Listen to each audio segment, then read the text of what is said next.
காவலாளி ஒருத்தன் போய் பெண்ணை பால் வன்கொடுமை பண்றான்ற கேள்வி கேட்கும் போது நமக்கெல்லாம் கூசல உடம்பு.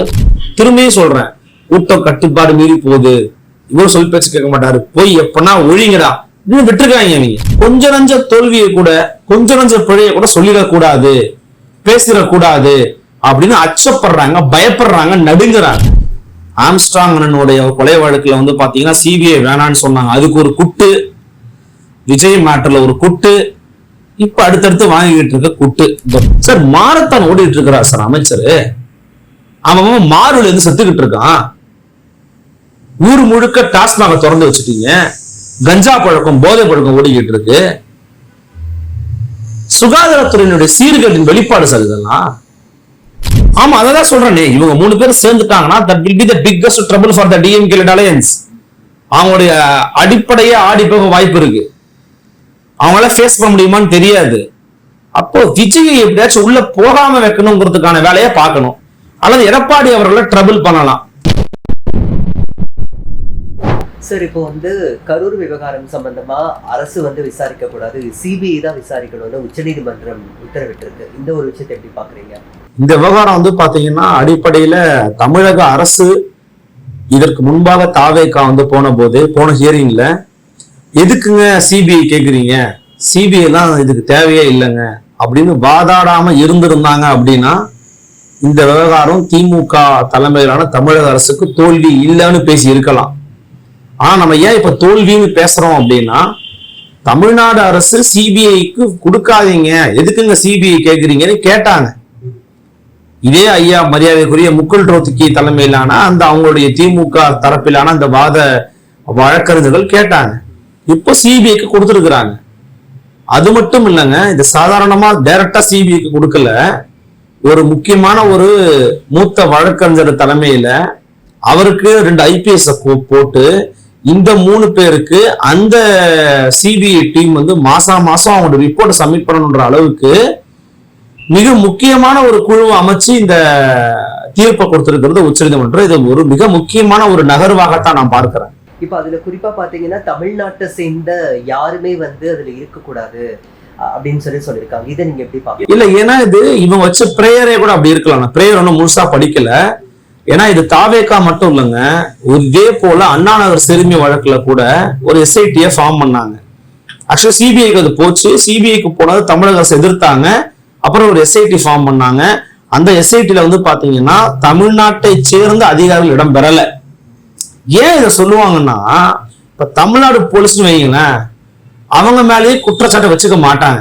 நான் திரும்பவும் சொல்றேன், என்னுடைய ஸ்டாண்ட் அப்படிங்கிறது விஜய் மேலேயும் பிழைகள் இருக்கு, அப்கோர்ஸ் தமிழக அரசு மேலேயும் பிழைகள் இருக்கு, காவல்துறை மேலேயும் பிழை இருக்கு. நான் எல்லா இன்டர்வியூ தான் சொல்றேன், நீங்க அனுமதிச்சிருக்க கூடாது, இடத்த நீங்க சர்ச் பண்ணிருக்கணும், சரியா நீங்க ஸ்மெல் பண்ணாம விட்டீங்க, இது உங்கள் பக்கமும் தோல்வி இருக்குன்னு தொடர்ச்சியா நம்ம பேசிக்கிட்டு இருக்கோம். இவங்க என்ன பண்றாங்கன்னா, அந்த கொஞ்ச நஞ்ச தோல்வியை கூட கொஞ்ச நஞ்ச பிழையை கூட சொல்லிடக்கூடாது, பேசிடக்கூடாது அப்படின்னு அச்சப்படுறாங்க, பயப்படுறாங்க, நடுங்குறாங்க. அந்த நடுக்கத்தின் வெளிப்பாடு தான் சிபிஐ வேண்டாம், நாங்களே பாத்துக்கிறோம் அப்படின்னு. ஏன் உனக்கு தான் மடியில கனம் இல்ல, வழியில பயம் இல்லைன்னு போக வேண்டியது தானே. அப்போ உனக்கு மடியில கனம் இருக்கு, சோ யூ ஆர் ஃபியரிங் சிபிஐக்கு வேணான்ற. சோ அதை என்ன பண்றாங்க நீதிமன்றம், இவங்க பிரேயர்ல வச்சிருப்பாங்க தாவேகா சார்பா, இவங்களை நம்பவே முடியாதுங்க. ஏன் நம்ப முடியாதுன்னா, நானே ஒரு உதாரணத்தை உங்களுக்கு சொல்றேன். ஏங்க, ஒரு நபர் கமிஷன் போட்டாச்சு, ஒரு நபர் கமிஷன் போட்ட பிறகு நீங்க வருவாய்த்துறை செயலாளர் மரியாதைக்குரிய அமுதா அம்மையார் தலைமையில ஐஏஎஸ் தலைமையில ஒரு டிபேட், ஒரு பிரஸ் மீட் வைக்கிறீங்க. நீங்க எதுக்கு இந்த பிரஸ் மீட்?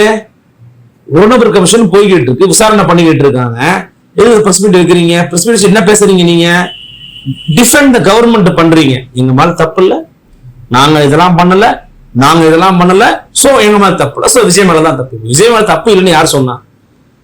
விஜய் லேட்டா தான் வந்தாருன்னா சொல்றோம். யார் இப்ப விஜய் சப்போர்ட் பண்ணிக்கிட்டு இருக்காரு? விஜய், அதாவதுங்க, இன்சிடென்ட்டுக்கு பிறகான விஜயின் செயல்பாடுகள் விமர்சனம் இருக்கா? விமர்சனம் இருக்கு. இன்சிடென்ட்டுக்கு முன்பாக அவர் தாமதம், தொடர்ச்சியா மக்கள் இதை சரியா அந்த கூட்டத்தை அனலைஸ் பண்ணாதது, அதை ஒழுங்கா செயல்படுத்தாதது, கட்டமைப்பு ரீதியா சில பிரச்சனைகள் இருக்கா? இருக்கு. ஆனால் அவர் பிணங்கள் விடுகிற போதே பேசிக்கிட்டு இருக்கிறது, இதெல்லாம் ஓகே, பிரச்சனை தான். அவர் மேல நான் குற்றச்சாட்டு இல்லைன்னு சொல்லல. அவர் மேல 60% இருக்குன்னா இவங்க மேல 40% இருக்கா இல்லையா? அப்ப அதை பேசக்கூடாதானே? எப்படி அப்ப இவங்க பேசாம மறுக்கிறாங்க, மறைக்க பாக்குறாங்க அப்படின்னு தாவேக்காவோட பிரேயர் நியாயமானது. அதுதான் நீங்க போய் சுப்ரீம் கோர்ட்ல வச்சிருப்பாங்க. வச்சோடனே அவங்க பார்த்திருப்பாங்க, ஆஹா இவங்க ஏதோ தகராறு பண்ண பார்த்திருக்காங்க. இன்னொன்னு சார், பாதிக்கப்பட்டவருடைய உரிமை சார் கேட்கறது, சிபிஐ கோருவதுங்கிறது அவனுடைய உரிமை. சோ அவன் கேட்டிருக்கான், இவங்க தமிழ்நாட்டை சேராத காவல் அதிகாரிகளை போட்டிருப்பது 100% சரி சரி சரி சரின்னு நான் சொல்லுவேன். தமிழக அரசுக்கு கிடைத்திருக்கக்கூடிய ஒரு சம்மட்டி அடி. இதைத்தான் எடப்பாடி கே பழனிசாமி கேட்டாரு. இத்தனைக்கும் விஜய் விமர்சனம் பண்ணார் எடப்பாடி கே பழனிசாமி. அவர் சொன்னாரு, ஏங்க சிபிஐக்கு கொடுங்க, ரொம்ப தப்பா இருக்கு, பாதுகாப்பு தர வேண்டியது அரசனுடைய கடமைங்க அப்படின்னு சொன்னாரா இல்லையா? நீங்களே பார்த்திருப்பீங்க. இப்ப எடப்பாடி பழனிசாமி தொடர்ச்சியா கேட்டாரு, எதிர்கட்சியில இருக்கக்கூடிய அன்புமணி கூட கேட்டாருன்னு நினைக்கிறேன். இப்ப எல்லாருமே கேட்டாங்க, தாவேகாவும் தொடர்ச்சியா வலியுறுத்தினாங்க. இன்னொன்னு, அட் எண்ட் ஆஃப் த டே உங்களுக்கு கடைசி புகலிடம் வந்து சிபிஐ தாங்க, வேற இல்ல. ஒரு இன்ஃபர்மேஷனையோ அல்லது வந்து ஒரு விசாரணையோ நீங்க வந்து இறுதியா நீங்க யாரை நம்புவீங்கன்னா சிபிஐ தான் நீங்க நம்பி ஆகணும். அப்கோர்ஸ் அது ஆர்எஸ்எஸ் கைப்பாவி பிஜேபி கைப்பாவின்னு பேசினவர் தான் விஜய். பட் இங்க வேற ரூட்டே இல்லைல்ல உங்களுக்கு. இல்லீகலா உங்களுக்கு இருக்கிற கடைசி ஆப்ஷன் அதுதான். அதை நோக்கி போயிருக்காங்க. திமுக அரசுக்கு கிடைத்த ஒரு அடியாக தான் இதை நான் பார்க்கிறேன். சார், இப்ப அடுத்து என்ன அப்படின்னா, பாஜகவுடைய எம்எல்ஏ வானதி ஸ்ரீனிவாசன் அவங்க கூட சொல்லியிருக்காங்க, இந்த ஒரு உச்சநீதிமன்றத்துடைய தீர்ப்பு வந்து வரவேற்கத்தக்கது, மதிப்பிற்குரிய ஒரு தீர்ப்பாகவும் கொடுத்திருக்காங்க அப்படின்னு சொல்லியிருக்காங்க. அதே மாதிரி ஆதவ அர்ஜுனா வந்து தாவேக்காவின் சார்பில் என்ன சொல்லியிருக்காரு அப்படின்னா, நாங்க நாமக்கல்ல வந்து அந்த பிரச்சாரத்தை முடிச்சுட்டு கரூர் எல்லைக்கு வரும்போது போலீசார் வந்து பார்டர்ல நின்று எங்களை வந்துட்டு வரவேற்பு கொடுத்தாங்க. பட் சேம் டைம் என்னன்னா, அவங்க ஒவ்வொரு இடத்துலயும் நீங்க இங்கதான் நின்று பேசணும்னு பிக்ஸ் பண்ணி கொடுத்தாங்க. அது மட்டும் இல்லாம நீங்க ஒரு இது கிராஸ் பண்ணி வரும்போது கலவரம் நடக்கிறதுக்கான வாய்ப்பு இருக்குன்னு சொன்னதாகவும் அவரு பிரஸ் மீட்ல வந்து சொல்லியிருக்காரு. அப்ப இதெல்லாம் ஒரு திட்டமிட்ட ஒரு செயல் அப்படின்னு சொல்றீங்களா? ஏன்னா காவல்துறையினர் வந்து சொன்னதா அவர் வந்து பிரஸ் மீட்ல சொல்லியிருக்காரு. அப்ப இது வந்து ஏதோ ஒரு திட்டமிட்ட ஒரு சதியா இருக்குமோங்கிற ஒரு பாயிண்ட் ஆஃப் வியூல தான் அவர் பேசுதா? இல்ல, இது ஆதவ அர்ஜுனா அவர்களுடைய பேட்டியை நான் பார்க்கல, நான் ஓப்பனா சொல்றேன். ஆனா எனக்கு என்னன்னா, காவல்துறையால இதை தடுத்திருக்க முடியுமான்னு கேட்டா தடுத்திருக்க முடியும். திரும்ப திரும்ப சொல்றாங்க, காவல்துறை இவரோட அனுமதியை மீறாருங்க, கூட்டம் வருதுங்க, தப்பா இருக்குதுங்கன்னா, சார் பொணம் விழு சார், நீங்க உள்ள போனீங்கன்னா நிப்பாட்டுங்க சார், நிப்பாட்ட தான் போறாரு விஜய். பொணம் விழு சார், நில்லுங்க சார், நீங்க தான் பொறுப்பேற்கணும், பரவாயில்லையா, என்ன சார் சொல்றீங்க, இந்த மாதிரி இருக்கு சொல்லி நீங்க ஸ்மெல் பண்ணிருக்கலாம்ல. திரும்பியும் சொல்றேன், கூட்டம் கட்டுப்பாடு மீறி போகுது, இவ்வளவு சொல் பேச்சு கேட்க மாட்டாரு, போய் எப்பனா ஒழிங்கடா இன்னும் விட்டுருக்காங்க நீங்க. அதனாலதான் சொல்றேன், ஒரு பக்கம் இவருக்கும் பொறுப்பு இருக்குன்னா அதுக்கு ஈக்குவலா இவங்களுக்கும் பொறுப்பு இருக்கு. பாஜக எம்எல்ஏ வரவேற்பாங்கன்னா கண்டிப்பா வரவேற்பாங்க. ஏன் வரவேற்காம இருந்தாலும் நீங்க ஆச்சரியப்படணும். ஏன்னா விஜய் அவர்களுடைய ஆதரவு நமக்கு கிடைக்கும். இன்னொன்னு, அவருடைய ஆதரவு கிடைக்கிறதே இல்லையோ, திமுக அரசுக்கு எதிரான ஒரு விஷயம் தானே இது. திட்டமிட்டு அவங்க பண்றாங்கன்னு நான் சொல்லலைங்க, இயற்கையா அப்படி கொண்டு போய் நிப்பாட்டுது. நீங்க என்ன பண்ணிருக்கணும் தெரியுமா? முதலமைச்சர் மு.க. ஸ்டாலின் இதை சிபிஐ விசாரிக்கட்டும், எங்களுக்கு பிரச்சனையே இல்லை, எங்க மேல எந்த தப்பும் கிடையாது, போ விசாரிச்சுக்க அப்படின்னு சொல்லிருக்கணும். நீங்க கிட்னி திருட்டு பசங்களை காப்பாத்துறதுக்காகவே நீங்க வந்து சுப்ரீம் கோர்ட் போறீங்க. இப்ப இங்க ஒரு விஷயம் சார், இப்ப இந்த கிட்னி திருட்டுன்னு சொல்லும் போது நாமக்கல்ல இந்த கிட்னி திருட்டு விவகாரத்துல 2 பேர் கைது பண்ணப்பட்டிருக்காங்க. சோ இந்த ஒரு விஷயத்தையும் நீங்க எப்படி பாக்குறீங்க? அதாவதுங்க, அடுத்தடுத்து ஒரு ரிமார்க் விழுகிற மாதிரி தான். இது மட்டும் இல்லைங்க தோழர், இது மட்டும் கிடையாது. நீங்க வந்து கிட்னி திருட்டு வழக்குல இவங்க வந்து மேல போயிட்டு எஸ்ஐடி வேணான்னு சொன்னாங்க, அதுக்கு மண்டையில ஒரு குட்டு. ஆம்ஸ்ட்ராங் அண்ணனுடைய கொலை வழக்குல வந்து பாத்தீங்கன்னா சிபிஐ வேணான்னு சொன்னாங்க, அதுக்கு ஒரு குட்டு. விஜய் மேட்டர்ல ஒரு குட்டு. இப்ப அடுத்தடுத்து வாங்கிட்டு இருக்க குட்டு. இந்த குட்டெல்லாம் பார்க்கும்போது மக்கள் மன்றத்துல திமுகவுக்கு எதிரான மனநிலை அப்படிங்கிறது உருவாகி இருப்பதை பார்க்க முடிகிறது. ஏன்னா மக்களுடைய மனநிலை தான் வந்து நீதிமன்றங்களை மனநிலையா இருக்கணும். அப்படிதான் நீதிமன்றம். இப்ப திருட்டு பசங்களை காப்பாத்துறதுக்கு எவனாவது சுப்ரீம் கோர்ட் போவானாமா மக்கள் கேட்டான், அது நீதிமன்றத்தை கேட்டிருக்கு, ஓ வேலையை பாருப்போ அப்படின்ட்டான். சார், இப்போ அடுத்தபடியா பாத்தீங்கன்னா திரு எடப்பாடியார் அவர்கள் வந்து பிரச்சாரத்துக்கு போகும் போதெல்லாம் இப்போ இந்த கரூர் சம்பவத்துக்கு அப்புறமேல தாவிக அவருடைய தொண்டர்கள் வந்து தாவிக கட்சியினுடைய கொடிகளை கொண்டு வந்துட்டு பார்க்க முடியுது. பட் சேம் டைம் என்னன்னா, இதை வந்து டிடிவி தினகரன் அவர்கள் வந்து விமர்சிச்சிருக்கிறாரு. அதாவது எடப்பாடி அவர்கள் வந்து இந்த தாவிக அவருடைய கொடிகளை அதிமுக தொண்டர்கள் கிட்ட கொடுத்து ஏன் நீங்களாவே வந்துட்டு விஜய் வந்து உங்க பக்கம் இழுக்க பாக்குறீங்க, இது வெக்கமா இல்லையான்னு சொல்லிட்டு விமர்சிச்சிருக்கிறாரு. இது நீங்க எப்படி பாக்குறீங்க? எனக்கு இதுல வந்து ஒரு விஷயம் வந்து இன்னும் தெளிவுபடல, புலப்படல. என்ன அப்படின்னா, திரு எடப்பாடி கே பழனிசாமி அவருடைய கூட்டத்துல அந்த காண்பிக்கப்பட்ட தாவே கொடிகளை நானும் பார்த்தேன், அசைக்கப்பட்ட கொடிகளை பார்த்தேன். பட் அதை யாரு அசைச்சாங்கிறது எனக்கு தெரியல. ஒரு பேட்டியில வந்து பாத்தீங்கன்னா தாவேக்காவுடைய தொண்டர்களே வந்து பேட்டி கொடுக்குறாங்க, நாங்க தாங்க அசைச்சோம்லாம் சொல்றாங்க. அது அபிஷியலா தாவேக்கா மறுக்கல, தாவேக்கா காட்டாதீங்கன்னு சொல்லல. அப்படின்னும் போது நம்மளால ஊர்ஜிதப்படுத்த முடியல இது யார் பண்றாங்கன்னு. பட் தாவேக்கா காரங்க மறுக்காத வரைக்கும் தாவேக்கா தான் பண்ணாங்கன்ற மாதிரி ஒரு தோற்றம் வருது நமக்கு. இன்னொன்னு, தாவேக்கா இந்த நெருக்கடியில மாட்டும் போது வெளிப்படை ஆதரிச்சு நின்னது யாரு? எடப்பாடி கே பழனிசாமி தான் ஆதரிச்சாருன்னா திமுக மேலதாங்க தப்பு, அவங்க தாங்க பாதுகாப்புகள் சரியா கொடுக்கணும்னு சொன்னவரு திரு எடப்பாடி கே பழனிசாமி தான். அப்போ நம்ம தலைவரை ஆதரிச்சாரே, நம்ம தலைவருக்கு பக்கபலமா நின்னாருன்னு தாவேக்கா காரன் 102 பேர் 10 பேர் நினைக்கிறாங்க செய்வான். அது இயல்பான இயற்கையான ஒரு குணம். அந்த குணத்தின் அடிப்படையில் சில பேர் காண்பித்திருக்கலாம், சில பேர் வரவேற்பு கொடுத்திருக்கலாம், சில பேர் போஸ்டர் ஒட்டியிருக்கலாம். நான் என்னன்னா, இதை மறுக்காத விஜய் இருக்கும்போது நம்ம எப்படி அதை மறுத்து பேச முடியும்? இதை பண்ணது அதிமுக நீங்க எப்படி சொல்றீங்க, டிடிவி ஐயா எப்படி சொல்றாங்கன்னு தெரியலையே. இப்ப டிடிவி ஐயாவுக்கு என்ன ஒரு பிரச்சனை இருக்குன்னா, பிரச்சனைனா தவறா சொல்லல, அவர் எதிர்பார்த்து காத்துக்கிட்டு இருந்தது, இறுதி நம்பிக்கையா வச்சிருந்தது திரு விஜய் அவர்கள் தான். உங்களுக்கே தெரியும், அவர் என்டிஏக்குள்ளேயே இல்லை, திமுகக்குள்ள இன்னைக்கு போக முடியாது, சோ தனியாவும் நிக்க முடியாது, வேற வழி இல்லாத போது ஒரு விஜய் தான் சாய்ஸா வச்சிருந்தாரு. விஜய் அவர்கள் டிடிவி சாய்ஸா பாப்பாரான்னு கேட்டீங்கன்னா பார்க்க மாட்டார். நான் அவரை பொறுத்த வரைக்கும் அதிமுகங்கிறது ஒரு பெரிய கட்சி, பாஜக அது ஒரு பெரிய கட்சி. அதாவது பெரிய கட்சினா மத்திய அளவுல, தமிழ்நாட்டுல ஒண்ணும் கிடையாது. நாம் தமிழர் கட்சி ஒரு தனித்துவமான ஒரு கட்சி, இவங்க மேல ஒரு பார்வை இருக்கும். அமமுக அப்படி இல்லை, அவங்க கூட இருந்து கூட்டணியில இருந்து வர ஒரு கட்சியா தான் இருக்கு. அதுவும் இன்னைக்கு கம்மி ஆயிருச்சு, அவனுடைய ஓட்டுகள்ல அவருடைய வாக்கு வங்கி உருவிட்டார் எடப்பாடி கே பழனிசாமி தான் நம்ம பாக்குறோம். அதிமுக திரும்பி போயிட்டாங்க அவங்க எல்லாம். அப்ப இன்னைக்கு அவர் நிதானம் இழந்ததற்கான காரணம் என்னன்னா, அவர் நம்பி இருந்தது விஜய் அவர்களை தான். இப்ப விஜயவும் இவங்க தன்மையப்படுத்திட்டாங்களே அப்படின்னா அதை எப்படி உடைக்கலாம்? எங்க ஒரு பிஜேபி கூட கழட்டி விட்டுருவாருங்க விஜய் வந்தாருன்னா சொல்லி சும்மா கொளுத்தி போடுறாரு ஐயா. அது அவருடைய நிலையற்ற தன்மையினுடைய வெளிப்பாடை காண்பிக்கிறது. அவருடைய கருத்தாவும் சொல்லலாம், அது அவருடைய உரிமை, அவர் கருத்தை சொல்லலாம். பட் யதார்த்தம் அப்படிங்கிறது நம்ம பாக்குறோம்ல, யதார்த்த நிலைன்னு பார்க்கும்போது அதே எடப்பாடி கே பழனிசாமி தான் சம்பவம் நடந்தா பிரச்சனை நடந்தா மக்களோட போய் நிக்கவன் தான் தலைவன் சொன்னாருல்ல, அது விஜய் தான் சொன்னாரு, வேற யாரும் சொன்னாரு? விஜய் நிக்கலையே, மக்களோட போயிட்டு நின்னாராங்க விஜய்? நிக்கலாம்னா விஜய் மேல விமர்சனமே அதிகமா இருக்குது. அதிமுகவுடைய செய்தி தொடர்பாளர் மரியாதைக்குரிய பேரரசர் கருணாசுந்தரம் ஒரு தந்தி டிவியோடைய பேட்ல சொல்றாரு, விஜய நாங்க எங்க விமர்சனம் பண்றோம், ஆனா இந்த இடத்துல அது உளவுத்துறையின் தோல்வி, பாதுகாப்புத்துறையின் தோல்வின்னு அவங்க சொல்றாங்க, அவங்க தரப்பதான் வாதங்களை வைக்கிறாங்க. அப்ப என்னன்னா, அதிமுக வந்து தாவேக்காவை அரவணைக்கும் போது அது ஏதோனும் ஒரு வகையில இந்த கூட்டணிக்கு அச்சாரமா மாறிட போகுது. ஆனா ஒண்ணு சொல்றாங்க, அதிமுக பாஜகவுக்கு உள்ள தாவேக்கா வந்துச்சுன்னா that will be the biggest trouble for the DMK alliance. ஆனா same time BJP, AIADMK and TVK மூணு ஒன்று சேரும்போது பலம் வந்து ஜாஸ்தி ஆகும். ஆமா, அதான் சொல்றேன், இவங்க 3 பேர் சேர்ந்துட்டாங்கன்னா that will be the biggest trouble for the DMK alliance. அவங்களுடைய அடிப்படையே ஆடி போக வாய்ப்பு இருக்கு, அவங்களால ஃபேஸ் பண்ண முடியுமான்னு தெரியாது. அப்போ விஜய் எப்படியாச்சும் உள்ள போகாம வைக்கணுங்கிறதுக்கான வேலையை பார்க்கணும், அல்லது எடப்பாடி அவர்களை ட்ரபிள் பண்ணலாம். இப்போ எடப்பாடி பழனிசாமி தலைமை ஏற்றதான் விஜய் போக முடியும், ஒரு மினிமம் காமன் புரோகிராம வகுத்துக்கலாம்.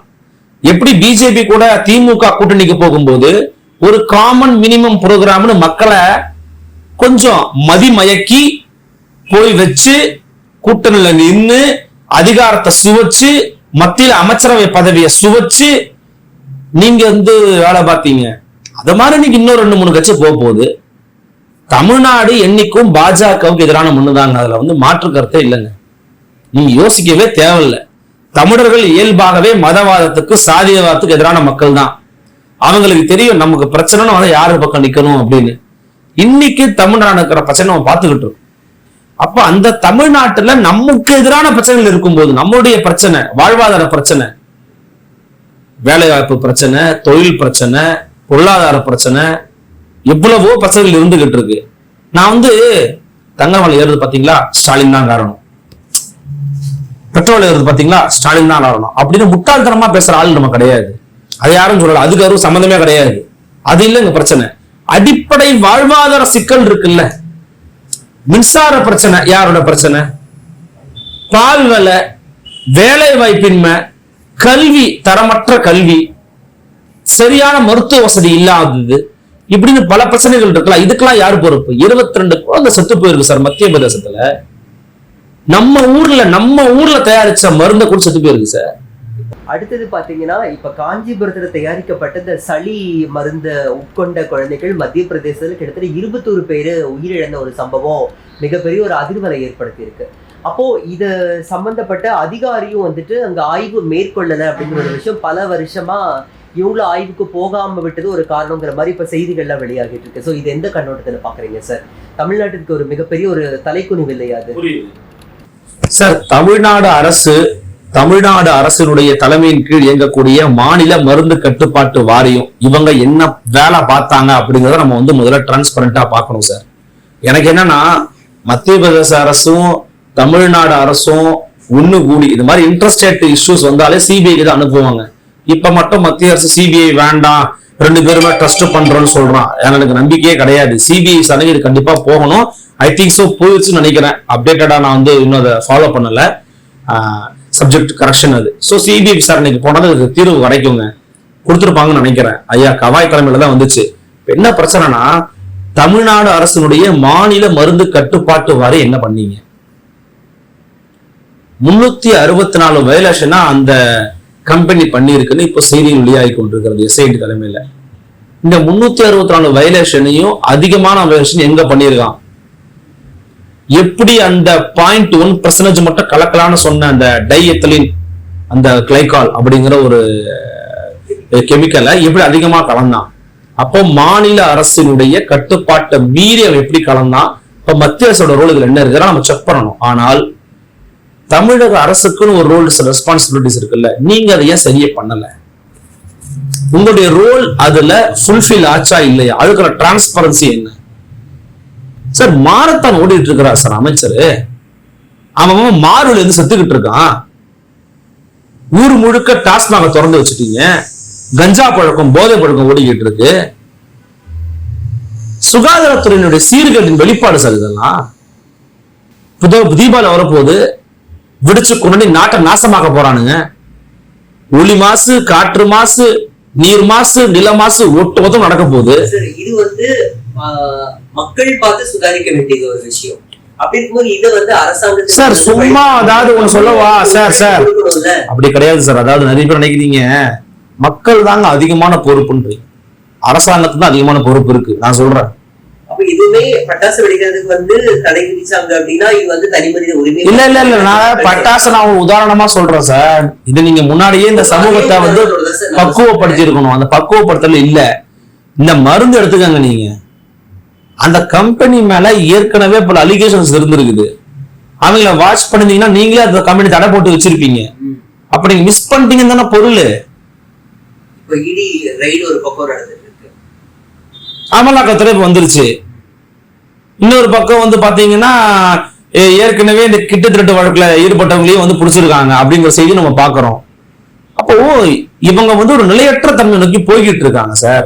கஸ்டடியல் டெத் அப்படிங்கிறது இப்ப அடுத்த இன்னொரு பரபரப்பை ஏற்படுத்திருக்கு. ஏற்கனவே மடப்புரம் காவலாளி அஜித்குமார் மரண வழக்கும் அதே மாதிரிதான். அடுத்தபடியா மதுரையில தினேஷ்குமார் அப்படிங்கிற இளைஞர் விசாரணைக்கு போயிட்டு ஓடையில அவருடைய டெட் பாடி எடுக்கப்பட்ட விவகாரம், கஸ்டடியல் டெத் அப்படிங்கிறது இப்போ அதிகரிச்சுட்டு வருது அப்படிங்கிற மாதிரி பயங்கரமான விமர்சனங்கள் எழுதிட்டு இருக்கு. சோ இது எப்படி பாக்குறீங்க சார்? இதெல்லாம் விட ஒரு முத்தாய்ப்பா காவல்துறை அலுவலகத்துக்கு உள்ளேயே ஒருத்தமே தூக்க தூங்கினா சார் நடந்துச்சு சார். இன்னொரு பட்டியலினத்தை சேர்ந்த ஒரு தம்பி அவரை போட்டு அடிச்சே கொண்டாங்க சார். அப்புறம் மடப்புறம் காவலாளி அந்த தம்பி அஜித்குமார். இப்ப நீங்க சொல்ற ஒரு சம்பவம், தமிழ்நாடு காவல்துறை யாருடைய கட்டுப்பாட்டில் இருக்கிறதுங்கிற கேள்வியை தொடர்ச்சியாக நம்ம போட்டு எழுப்பிக்கிட்டே வரும். காரணம் என்ன அப்படின்னா, இதே சென்னையில ஒரு குதிரை ஓட்டக்கூடிய தம்பி ஒருத்தனை அடிச்சே கொன்றுறாங்க. ஆனா நான் இப்ப சட்டமன்றத்துக்குள்ள நம்முடைய முதலமைச்சர் வேற விஷயத்த எழுதி கொடுத்தது படிச்சாரு. காயமே இல்லைன்னு சொன்னாரு, காயங்கள் நிறைய இருந்திருக்குது. அப்ப இந்த மாதிரி தமிழ்நாடு அரசு அல்லது தமிழ்நாடுங்கிற மாநிலமே ஒரு காவல் மாநிலமாக, ஒரு போலீஸ் ஸ்டேட்டாக மாறி இருக்கிறது அப்படிங்கிறத அறப்போர் இயக்கத்தின் தோழர்கள் தொடர்ச்சியா பேசிக்கிட்டு இருக்காங்க. ஹென்றி டிஃபைன் போன்ற மனித உரிமை செயற்பாட்டாளர் தொடர்ச்சியா பேசிக்கிட்டு இருக்காங்க. மீண்டும் இப்போ ஒரு காவல் விசாரணை மரணம். சொல்லும்போது எனக்கு இன்னொரு விஷயம் சார், திருவண்ணாமலையில ஆந்திர மாநிலத்தை சேர்ந்த வாழைக்காய் வியாபாரத்துக்கு வந்த ஒரு பெண்மணி வந்து பாலியல் வன்கொடுமைக்கு ஆளாக்கப்பட்ட விவகாரத்திலையும் 2 பேர் சுரேந்தர் அண்ட் செல்வராஜ் நினைக்கிற 2 காவலர்கள் வந்துட்டு பணி நீக்கம் செய்யப்பட்டு இப்போ நடவடிக்கைக்குள்ளாக இருக்காங்க. அப்ப காவல்துறை மேல மக்களுக்கு எப்படி நம்பிக்கை வரும்? இது மட்டும் இல்லங்க, அதாங்க இது மட்டும் இல்லங்க, தொடர்ச்சியா காவல்துறை செய்ய வேண்டிய பணியை செய்யலைங்க.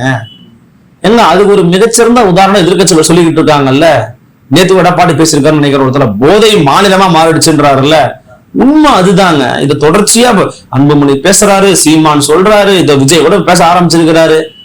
நடவடிக்கை எடுத்திருக்கணும்லாங்க. நீங்க காவல்துறை அதிகாரிக்கு லோக்கல் இருக்கிறவருக்கு தெரியாம ஒரு இடத்துல கஞ்சா விற்க முடியாது, ஒரு இடத்துல குட்கா விற்க முடியாது, விற்க முடியுமா? அப்ப நீங்க தெரிஞ்சே அதை அனுமதிக்கிறீங்கிற பிரச்சனை இருந்துகிட்டே இருக்கு நம்ம சொல்றோம். ஏன்னா இந்த போதை வஸ்துக்கள் வந்து மாணவர்களுக்கு இங்கதான் விக்கிறாங்கிறது தெரிஞ்சிருக்கிற விஷயம் ஏன் காவல்துறைக்கு தெரியாதா? அதாவது ஒரு பள்ளிக்கூட புத்தகத்துல பள்ளிக்கூடத்தை போய் படிக்கணும்னு நினைக்கிறவனுக்கு ஒருத்தர் போதை பொருள் இருக்குது தெரியுதுன்னா 24 மணி நேரம் உனக்கு இதாயா உனக்கு தெரியாம இருக்குமா? அப்ப காவல்துறை அடிப்படையில பிழை அங்கிருந்து ஆரம்பிக்குது. அவன் வேறே பிரச்சனையா இருக்கு, குற்றவாளியோட சேர்ந்தே பயணிக்கிறான் போல தெரியுது. நல்லவங்க இருக்கிறாங்க, நம்ம இல்லைன்னு சொல்லல. ஏன் அதிகமாயிட்டே போகுது இந்த விவகாரம்? அப்ப களை எடுக்க மறுக்கிறாரா முதலமைச்சர்? ஏன்னா நம்ம யார போய் கேள்வி கேட்க முடியும்? காவல்துறையின் தலைமை பொறுப்பு யாருக்கு இருக்கு? காவல்துறை மந்திரி யாரு? யாரும் கிடையாது, முதலமைச்சர் தான் காவல்துறை மந்திரி. உங்கள் நேரடி கண்காணிப்பின் கீழே இருக்குது. இன்னும் பொறுப்பு டிஜிபி வச்சிருக்கிறீங்க நீங்க. பொறுப்பு டிஜிபி, ஒரு டிஜிபியை கூட நம்மளால போட முடியல. அந்த அளவுக்கு மோசமான சொல்ல தமிழக காவல்துறை இருக்குதா? காவலாளி ஒருத்தன் போய் பெண்ணை வந்து பால் வன்கொடுமை பண்றான்ற கேள்வி கேட்கும் போது நமக்கு எல்லாம் கூசல உடம்பு.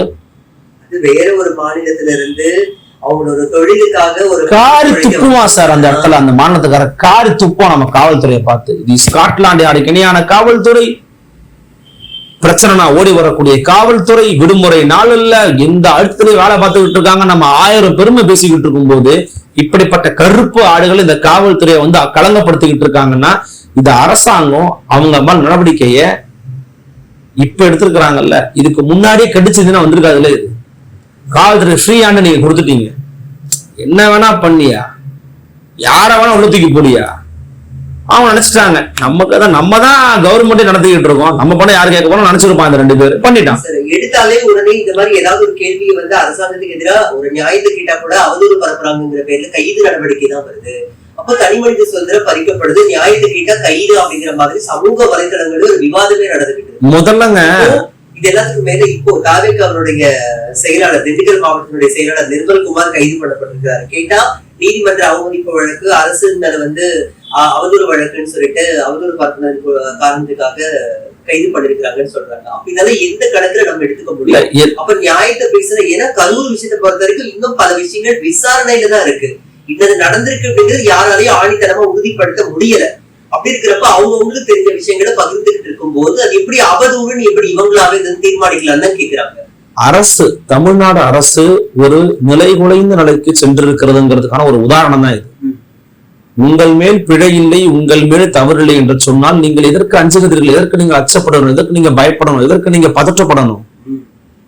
ஏங்க நானே சொல்றேங்க, விஜய் தாங்க முதன்மையான ஒரு காரணமாக திகழ்ந்திருக்கிறார். விஜய் அவர்களுடைய பல விதமான நடவடிக்கை சரியில்லைங்க, ஆனா அதுக்கு இணையா உங்க மேலும் தப்பு இருக்குங்க.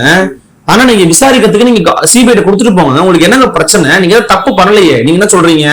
தலைக்கு 50 போலீஸ் கொடுத்தோம், 50 பேருக்கு ஒரு போலீஸ் கொடுத்தோம், தண்ணி கொடுத்தோம், நாங்க இன்ஃபர்மேஷன் கொடுத்தோம்ன்றீங்கல்ல. அப்ப சொல்லுங்க, ஏன் பயப்படுற?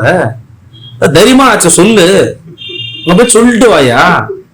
அப்பனா உங்களுக்கு ஏதோ பயம் இருக்கு, அச்சம் இருக்கு. அப்ப அந்த பயமும் அச்சமும் இருக்கிறதன் காரணமாக ரோட்ல போற வர்றவன், ஏதாவது பதிவு போடுறவன், அப்பதான் ட்விட்டர் ஓபன் பண்ணிருப்பான். ஒரு பையனா நான் பார்த்தேன், ஸ்விக்கி ஓட்டுறவன் போல சும்மா இருக்கும்போது பேசியிருக்கான், எழுதியிருக்கான், அவனை தூக்கி கைது பண்றது, ஒரு வீடியோ போட வைக்கிறது, எதுக்குங்க சார்? அப்புறம் செந்தில் பாலாஜி அவர்கள் வந்து கோடு போட சொன்னா உடனே ரோடு போட்டுருவாரு. ஸ்டாலின் அவர்கள் வந்து சொல்லியிருக்கிறாரு, நான் தம்பி செந்தில் பாலாஜி அவர்கள் கிட்ட கோடு போட சொன்னா ரோடு போட்டுருவாரு அப்படின்ட்டு. அப்போ ஒருவேளை இந்த கரூர் துயர சம்பவத்துக்கும் இதுக்கு ஏதாவது சம்பந்தம் இருக்குமோங்கிற மாதிரி ஒரு கேள்வி வருது. நான் அதை வந்து ஒப்பிட விரும்பல, நான் அந்த மாதிரி பார்க்கல.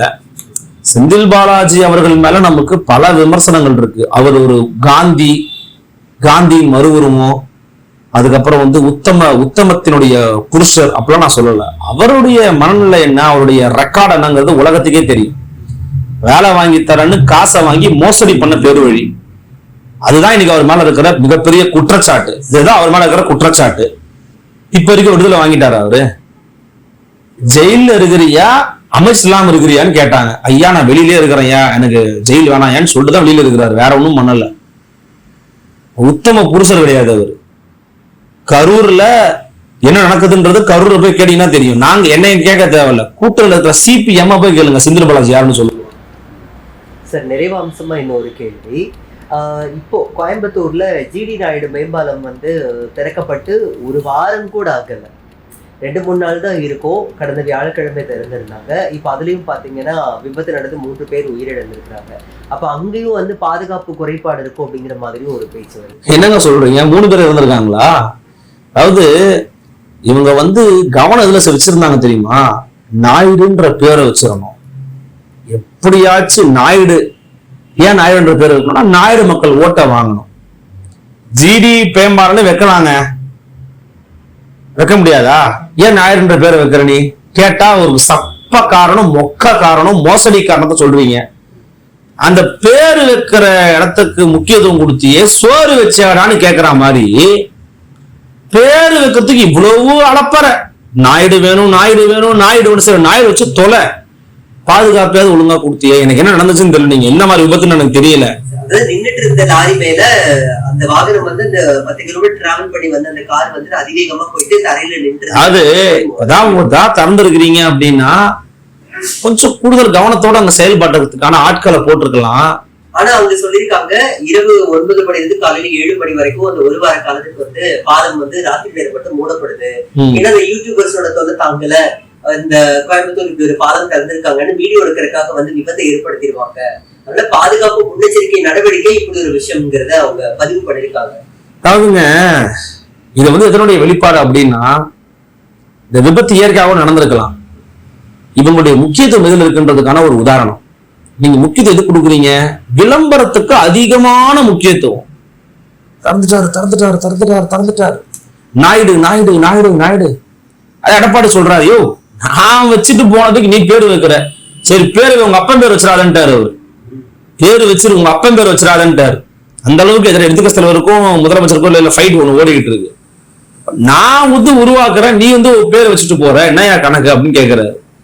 பேர் வைக்கிறது, விளம்பரப்படுத்துறதுல செலுத்தக்கூடிய முக்கியத்துவத்தை தயவு செய்து மக்களின் பாதுகாப்புல செலுத்துங்க ஐயா, தயவு செய்து செலுத்துங்க ஐயா. கல்வி விழாவுக்கு நடிகர்களை கூட்டு வர்றது, ஜாதி பேரை வச்சுட்டு எல்லா ஊருக்கும் பேர் வைக்கிறது, இன்னொரு பக்கம் ஜீவோல வந்து ஜாதி பேர் வைக்கக்கூடாதுன்னு சொல்றது, இப்படி தன் முரண்பாடுகளை செய்து முரண்பாடுகளின் மூட்டையாக திகழாமல் மக்களுக்காக நல்லவனா திகழுங்க. அப்பதான் உங்க ஆட்சியில இன்னும் 6 மாசமாவது மக்கள் நிம்மதியா வாழ்வான்.